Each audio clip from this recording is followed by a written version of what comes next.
to where I ended up making my homecoming dress that year. And my mom helped me. She really tried to teach me things, and I sat and I watched her sew a lot of it. But then as soon as she made that, I started playing around with the sewing machine.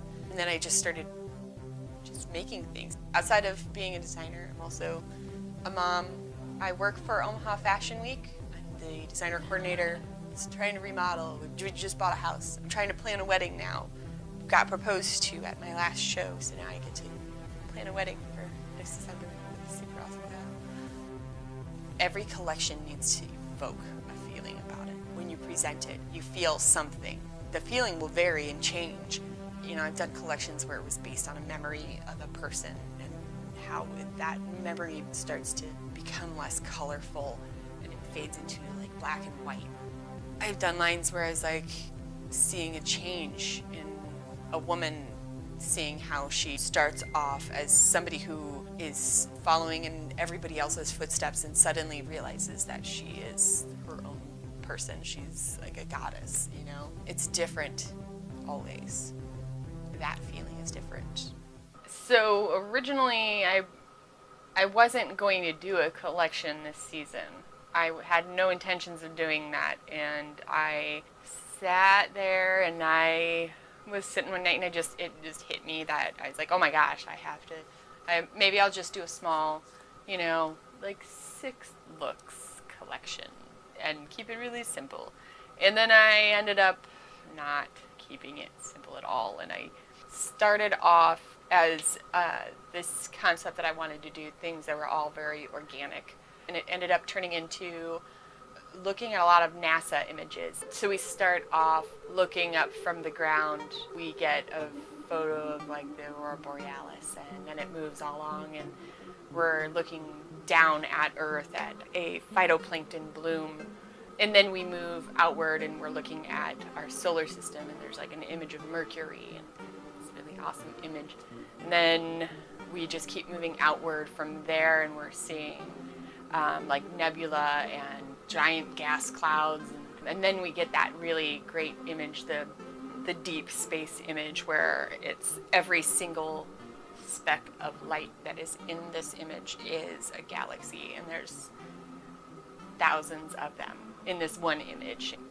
So we start off at this very small level that's here that we can grasp, and then we're getting bigger, and then we're getting bigger and bigger and growing and going further and further and further away, and then like there's so much out there to see, there's so much out there to explore. So that is the reasoning behind the order. Why do I do all this? I'm a masochist. Even though you just spent 2 months making things, and it walks out on a runway for 2 minutes and it's done. Like, there's sort of gratification that comes out of that is hard to explain. I'm trying to make something that's more commercial this year. I'm trying to make everything so that it's ready to sell right off of the model. Like, ultimate goals is to be able to do small production runs of my pieces now, like 5 of this dress, and then, you know, in this size or whatever, and then I can sell those, and then that's all I'm making of that one. I have to make money at this. I spend a lot of money every year making a collection, into the thousands of dollars, and that's a really expensive piece of something to take up space in your home and not sell. And so I just had to sit and look at these things if I don't sell them, and I kind of hate that. And so I think that the goal is that I can sell it, let it go out into the world, and not have it sitting in my home, taking up space in my home. There isn't a day that goes by where I don't think about design. I think about it every single day, and it affects my life every single day. From how I dress myself, how I do my makeup, how I organize my home, how I raise my 2 stepsons, how I'm a partner to my fiance, and how I best serve my community of designers. There's not a day that goes by that I don't think about every single one of those things.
show that Dan and I had been talking about for a long time. We wanted to do our own show and kind of take it a little bit above what we had accomplished with Omaha Fashion Week, because we felt like we had kind of run our course with Fashion Week. You know, we needed to learn something, gain some knowledge, and push ourselves further. And so that was kind of the idea, that was the premise behind wanting to do a separate show. I wanted to do a show that, you know, have complete creative control over everything from the moment you walk in the door. We're doing our own background, our own centerpiece, our own runway setup. Because normally the environment's really kind of sterile. It's like you're in a museum looking at a painting, and you have to like make that effort to go into the painting, whereas I'm trying to take that barrier away of the environmental barrier and like actually put you inside the painting so you can actually experience it. We're turning the entire thing black. The tent itself is white. All of the shows through the whole week, you know, everything is very clean, white, crisp. Dan and I's show, everything is dark. When you walk into the space, we want you to feel like you walked into an empty space. You cannot see the edges. It's going to take you out of your comfort zone from what you have expected in Fashion Week. You are supposed to kind of almost feel uneasy. Hoping it to be like a fashion experience, like a actual, more of a fashion performance, where you are kind of seeing the clothes in their natural environment, which is out of my imagination. It pushes Omaha's fashion scene forward. We didn't hold back at all on this. And so if we were concerned about how somebody was gonna feel about it, we didn't care, we did it anyway. What got me interested in fashion is seeing shows like this. Vessel has a lot of different meanings. It can be in relation to like a blood vessel. It can be in relation to something that would be very ceremonial. It's something to carry forward. This is us carrying forward.